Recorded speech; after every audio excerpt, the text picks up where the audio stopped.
Hello, magandang araw! Another day, another vlog day. Ayan, samahan niyo po ako ngayon sa araw na ito. Ngayon, papasok tayo sa trabaho. Siyempre, kailangan muna nating mag-ready, di ba? Pero eto ako, paikot-ikot pa rin sa bahay. Anong petsa na? Dali-dalian mo naman. Kasi nga, kinukulit ako nitong mga miningning namin. Imbis na mabilis, lalo akong nababagal. Hay nako, mga muningning kayo. Ako nga ay iinom lang ng kape, nagtatagal talaga ako sa inyo. Inuunahan pa ako sa aking upuan, talaga naman. Saan ka naman uupo kung may nakaupo na talaga sa iyong trono? Yan, buti na lang pinagbigyan talaga ako ni Tom. Hindi ko na siya naipakita kasi nga bigla na lang tumakbo. Naku po, Diyos ko, kumaripas na naman ang takbo at hinabol si Jerry. Pero, ayan, may isa na namang nangungulit sa tabi ko kasi masyado yang silosa. Pag pinansin ko yung isa, dapat pansinin ko rin siya. Napakababait talaga ng aming mga alaga. Kahit nga sabi ko, minsan nakakainis kasi ang kukulit. Gusto na lang nila lagi mo silang tabihan at mga nagpapapansin. Ayan, nakaredy na pala ang baong ko. Ito ay giniling. Meron niyang patatas at carrot, syempre. Kaya hindi na ako nagdala ng kanin kasi yung patatas na lang at carrot ang pinakakanin ko. Ayan nga pala, wala akong mahanap na plastic kung saan ko na lang isinilid. Ayan ang aking maliit na lunchbox. Yan pala ay inagaw ko pa sa aking anak. Pero sabi niya, sige na nga mama, sayo na. At syempre yung tubig ko hindi ko rin makakalimutan. Ayan, inaayos ko pala ang aking camera kasi puro na lang yung bilbil ko ang nakikita. Hoy, be quiet, huwag kayong maingay, baka may makarinig. Ayan talaga, yung bilbil ko na yan, ayaw talaga akong iwanan. Ang tagal-tagal ko nang binibreak. Pero ayaw talagang makinig sa akin. Sabi ko, i-break na kami. Ayan, naupo naman ako ng maayos, pero ako'y nag-iisip, talaga bang ako'y papasok? O kakainin ko na ang baong ko. Hindi ko talaga alam kung anong pa ang gagawin ko dahil ako'y antok na antok. Ayan, kape ng kape nang ikaw ay magising. Iniisip ko pa rin kasi anong nangyari sa bag ko. Naku, parang meron siyang stain. Hindi mapakali. Ayan, may dinagdag na namang baon. Paano ka namang magdadayet niyan? Lagay ka ng lagay sa baunan mo, imbis na wala kang nakikitang pagkain. Ayan, sumimangot ka na naman. Gumising ka na kasi. Isipin mo na lang, kailangan mo talagang pumunta sa trabaho. Isipin mo ang iyong bills. Ganun lang yun para ikaw ay maging masigla. Tanggalin mo na kasi ang iyong tuwalya at nang matuyo na ang buhok mo. Ayan, sige pa. Pagbutihan mo ang paglama sa iyong muka. Bakit ka naman kasi nagagalit? O hindi naman nagagalit, nagpapaliwanag lang. At saka para magising, di ba, dapat medyo magalit ang boses nang gayon magising ka. Ganun nga ang nanay ko eh. Pagka siya medyo nagagalit na, aba, gising na agad ako. Kasi ayokong maputakan na naman ng inahin. Mga inahing manok, putak ng putak, syempre, lalo na sa umaga. Tapos papasok ka sa trabaho o kaya sa eskwela, 'di ba? Pumuputak muna ang inahing manok. Ayan, inaayos-ayos ko lang ang aking magandang buhok. Syempre, ang buhok ko hindi unat. Kaya ayan, syempre, ayus-ayusin natin, 'di ba? Ganyan talaga eh. Wala na akong magagawa, tinanggap ko na talaga sa sarili ko ang kulot o kaya ang lukot kong buhok. Pero okay lang. Malukot man yan, yan na talaga yan, kakambal ko na yan eh. Hindi ko na yan pwedeng itakwil. Isipin nyo naman, ilang siglo ko na silang kasama, di ba? Pinagtsatsagaan nga nila ako. So dapat, pagtsagaan ko na rin ang aking buhok. Ay hindi pala pinagtsatsagaan. Tinanggap ko na sila sa puso ko. Kaya yan, ang kulot at lukot, bao. Ayan, nako, nakabihis na rin ako sa wakas. Matapos ang 5 siglo, nakabihis na rin ang lola nyo. At syempre, kailangan naman nating mag-ayos ng konti. Hindi naman ako pala makeup. Pero kahit konti, inaayos ko naman ang aking pagmumuka nang ako naman ay hindi makatakot ng pasyente. Ikaw nga, tanungin ko, kung ang mag-aalaga sa iyo ay nakakatakot, ano naman ang maiisip mo? Ikaw ba ay gagaling? Di ba hindi, lalo kang magkakasakit. Pero pag ang nag-aalaga sa iyo ay maganda at kaaya-ayang tignan, di ba, lumalakas ka lalo. At saka ikaw gumagaling bigla, maganda ang iyong pakiramdam. Kaya kailangan magpaganda rin tayo ng konti. Siyempre, wag naman sobra-sobrang kulayan ng pagmumuka. Baka akala kung saan tayo pupunta. Sakto pa naman, gabi ang pasok ko. Baka mamaya may magyaya sa akin kung saan. Ay, ano ba yan? Kung ano-ano naman ang pinagsasasabi mo? Ayusin mo na nga lang yung pagmumukha mo. O ayan, naayos ko na nga pero tignan nyo naman. Palibhasa, hindi marunong mag-makeup, kumakalamutak ng mukha, ganun na lang talaga naman. Sabi nila, ang ekspresyon daw ng mukha ay paiba-iba. Tingnan nyo naman ang itsura ko. May nakasimangot, pero may nakangiti. Madalas nga ay nakasimangot. Wala talaga akong magawa. Ganyan talagang itsura ko. Pinipilit ko namang magmukhang masaya. Pero sa totoo lang kahit ganyan ang mukha ko, masaya naman ako. Yun nga lang, minsan hindi talaga maipinta lalo na pagka bagong gising. Napakahirap bumangon. Tas antok na antok ka pa, Diyos ko Lord. Sakit ng katawan, di ba? Lalo na sa pinaggagawa ko, nagpupunta pa ako sa gym, kunwari. Talaga naman, pinagbubuti. Araw-araw na lang na ginawa ng Diyos. Kailangan nating palakasin ang ating katawan, di ba? Napapagod man, pero lagi na lang nating iisipin na kailangan natin magpalakas nang sa ganun ay magampanan pa natin ang ating mga gawain. Siyempre, may mga anak tayo. At saka siyempre, meron din naman tayong mga pamilya na gusto pa rin naman nating tulungan. I mean, yung extended family natin sa Pilipinas.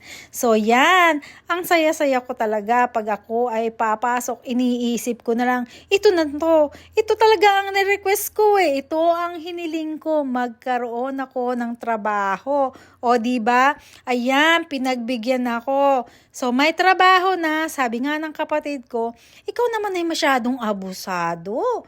Gusto mo na nga ng trabaho, gusto mo pa ng sweldo, abay sumosobra ka naman. O, ayan, pagbutihan ng ikaw ay mag-ready na. Ready ka na ba? O, sige, ayan, malapit nang matapos. Pasensya na po, kasi sa tagal-tagal sa salamin, ay nako, para namang walang nabago, o, di ba? O, yan, ganyan pa rin ang pagmumuka. Pero, kahit na ganyan, wala talaga tayong magagawa, pagpasensyahan nyo na. Ito lang po ang nakayanan, hindi ba? Parang wala namang nangyari. Yun lang, nagsuklay lang ng konti. Nagkaroon ba ng konting kinang? Ayan, sabi nila, pakintab-kintab lang ng muka para sumaya. Yan, lalabas na nga at mag-ready ng pumasok. Pero huy, may nakakalimutan ka. Abay, wag mo kalimutang uminom ng gamot. Dahil ikaw ay papasok o bawal ma-high blood sa trabaho. Yan, uminom na nga ako ng gamot dyan. Tapos, palabas na. At syempre, habang ako'y papalabas, kinato ko muna yung kwarto ng anak kong babae nang ako na may makapagpaalam. Nag-kiss naman kami pero hindi na niya siya nagpa-video kasi ayaw nga niyang magpakuha. Ayan, nandito na ako sa labas. Lumiwanag na. Nako, ibang temperatura, mainit. Ang init naman ngayong araw na to. Bakit kaya? Ayan, silaw na silaw. Siyempre, masyadong maaraw eh. Yan pala. Yung aking Uber ay naghihintay na. Sabi, napakatagal ko daw. Pero yan, magtiyagaya, maghihintay sa akin. Yan nga pala si Jimboy. Yan, nakikita nyo ba si Jimboy? Nagtago na naman si Jimboy. Pero yan, pagtsatsaga, ay, pinababa pa talaga ako, no? May pinatignan sa likuran ng sasakyan. Ako talaga naman, ako'y nautusan pa. Yan. Baka daw kasi, ewan ko ba, kung ano yung pinatitingin niya sa akin. Sabi ko lang nakita ko na sinungaling pa talaga, no. Hindi, pinatingin lang niya yung likod ng sasakyan. Sabi ko na may maganda. Ayun, pumayag na. Napasakay na rin ulit ako. Kasi napakainit talaga sa labas dyan. Siyempre, di ba, pagkagaling mong maligo, tapos na init sa labas, papawisan ka na. Yan, ako ihahatid na nga pala niyan sa trabaho. Yan, ako. Mga ilang minuto lang naman mula sa bahay namin. Mga 10 minutes siguro. Pagka walang traffic, dire-diretso. Pero pag na-traffic, minsan inabot ako ng 15 to 20 minutes. Pero hindi naman siya napakalayo sa aming bahay ang aking pinapasukang ospital. At habang hinahatid pala ako niyan, kami nagkukwentuhan. Kung ano-ano na ang sinasabi niya sa akin. Sabi ko naman, oh sige lang, patawa-tawa na nga lang ako dyan. Yan, ipakita ko daw kung saan kami dumadaan. Ayan, ano ba nakikita nyo? Puro naman puno. Pero ang gusto pala niyang sabihin dahil maganda yung panahon, ipakita ko daw yung panahon at saka yung lugar. Siyempre, springtime, marami na siyang puno na may mga dahon na, ayun pala nung isang taon pa yun, nung nagkaroon ng tornado, nasira yun. Pero hanggang ngayon, mahigit isang taon na ba, ginagawa pa rin nila yung establishmento na yon. Hanggang ngayon, hindi pa rin nangyayari. Diba, napakatagal pagka nagkakaroon ng tornado. O kaya yung mga disasters, diba, ang tagal gawin ng mga infrastruktura. Kaya yung mga building, kaya ingat-ingat po lagi tayo. Ayan, ito pala isang gasoline ng malapit lang sa amin pero hindi ako masyadong pumupunta dyan kasi medyo mahal ng konti ang gasolina. Kaya kami ay doon sa kabila pa pumupunta kahit mga siguro 1 mile or 2 miles lang. Kaya doon kami naggagasolina kasi medyo mura ng konti. Ito na pala yung yung pinaka-expressway patungo sa work ko. Yan. Ang maganda dito na nagugustuhan ko, medyo maluwag yung karsada. Itong karsada na to, yan nag-start muna sa 2 lane. Tapos, paglagpas nitong flyover, yan, magsisimula na magkaroon ng 4 na linya. So, kung ikaw ay nagmamadali, pwede ka syempre pumunta dun sa pinakamabilis. Syempre, ang batas trapiko dapat nating sundin. Kung ikaw ay nagmamadali, dun ka sa pinakamabilis, pero bawal magbabad, hindi po ba? At kung ikaw naman ay mabagal na trapiko, syempre, alam mo naman kung saan ka pupunta, di ba? Doon ka lang sa kanan na pinakamabagal. Parang ako lang. Pero minsan, gusto ko talaga doon sa pinakagitna. O kaya naman ay pangalawa doon sa right side. Kasi hindi naman ako masyadong matuling magpamaneho. Saka nga pala, hindi na ako nagmamaneho, nakikisakay na lang pala ako. Yan, at least kahit papano, ay nakakatipid ako, hindi na ako bumibili ng gasolina kasi isa pa, wala naman pala akong sasakyan na lalagyan ng gasolina. Kaya yun, nakikisakay na lang talaga ako sa anak ko at sa asawa ko, sila na lang ang naghahatid sa akin. Ayan, napakaganda ng karsada at walang traffic. Uy, ang pinakamaganda talaga niya, alam nyo ba kung bakit? Wala kaming binabayarang toll gate na araw-araw babayaran mo. Pero syempre, kinukuha na yan sa taxes namin.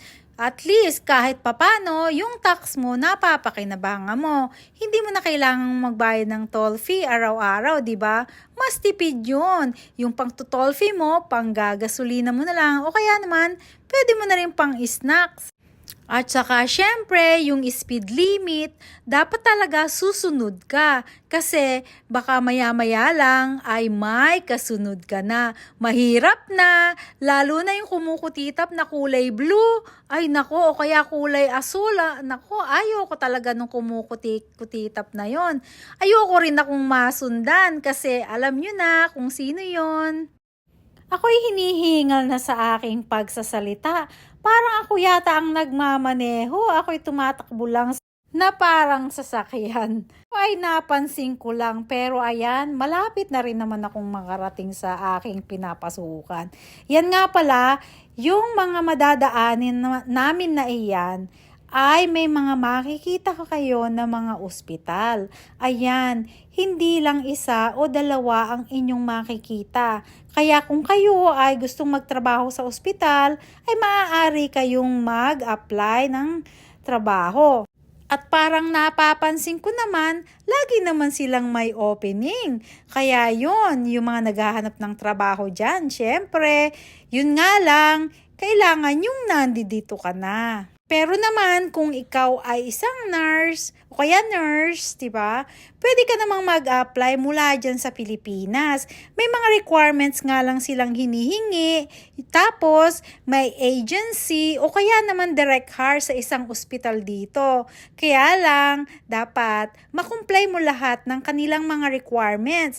Kailangan mo ding mag-exam para sa iyong English test at saka ng iyong lisensya na ang tawag nila dito ay NCLEX. Pagkatapos nun, maaari ka nang mag-apply sa isang agency. Siyempre, sila na ang may mga requirements doon. So, sabi ko nga, kailangan mo lang naman i-comply. Tapos, pag napasa nila sa immigration, yun nga lang, hihintayin mo talaga. Pasasaan ba't makakarating ka rin naman? Ako nga hindi ko na talaga inaasahan. Isipin nyo naman, 9 na taon at kalahati. Sino pa ba naman ang aasa, di ba? 9.5 years bago po ako nakarating dito dahil nga nagkaroon ng retrogression. Pero may kasabihan nga, sa haba-haba naman ng prosesyon, sa simbahan din ng tuloy. At yun na nga, ako'y nakarating dito. At yun, awa ng Diyos, na-enjoy ko naman at ng aking pamilya ang pagtira namin dito. Ayan, sa bandang kanan, nakikita nyo ba yan? Yan ay clinic. So, pwede ka rin naman magtrabaho dyan kung ayaw mong magtrabaho sa ospital, di ba? Yun nga lang, lagi kang pang-umaga at saka 5 araw na papasok.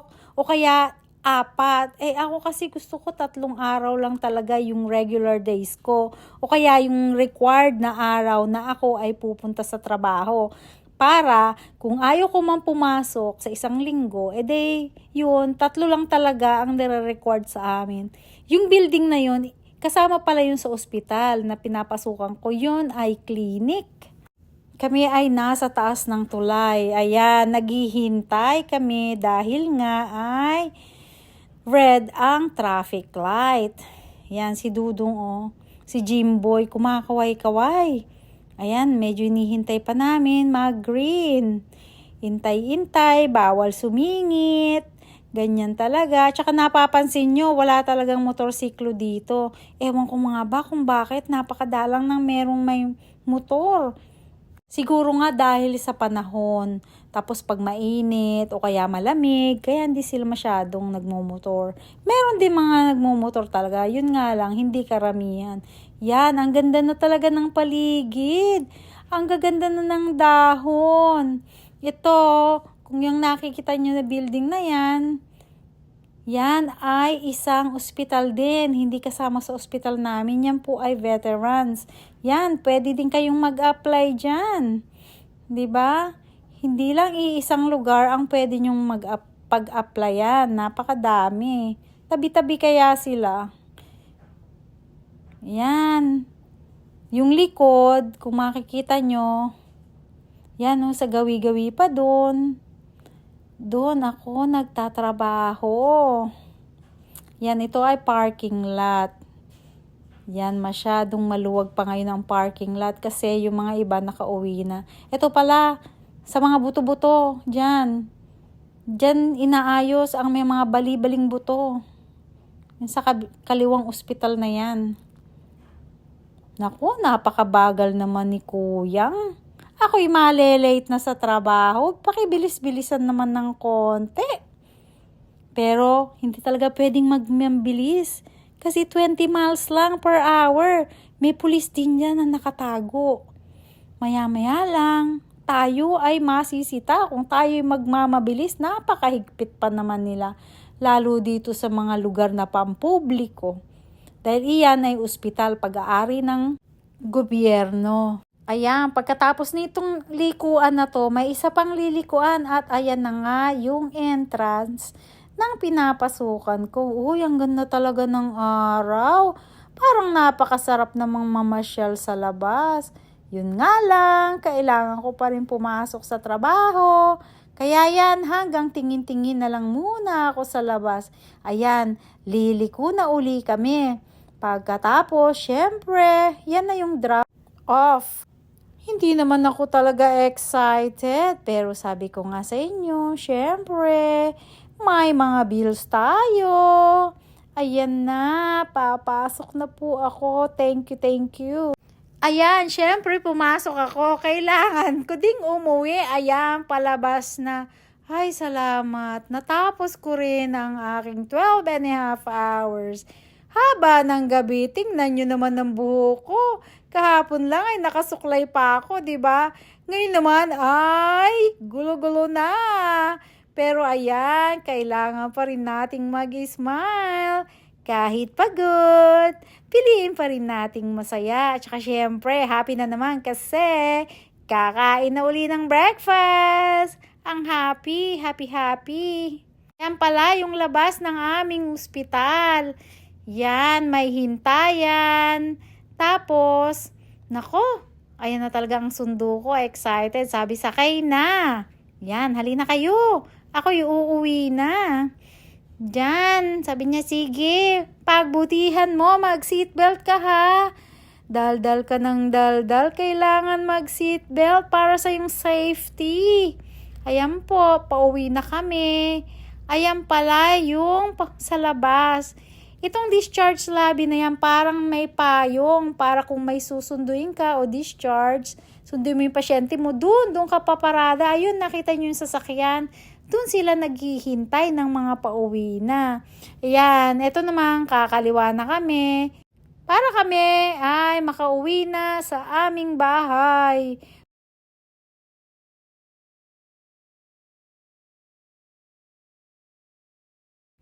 Maraming pong salamat sa inyong panonood.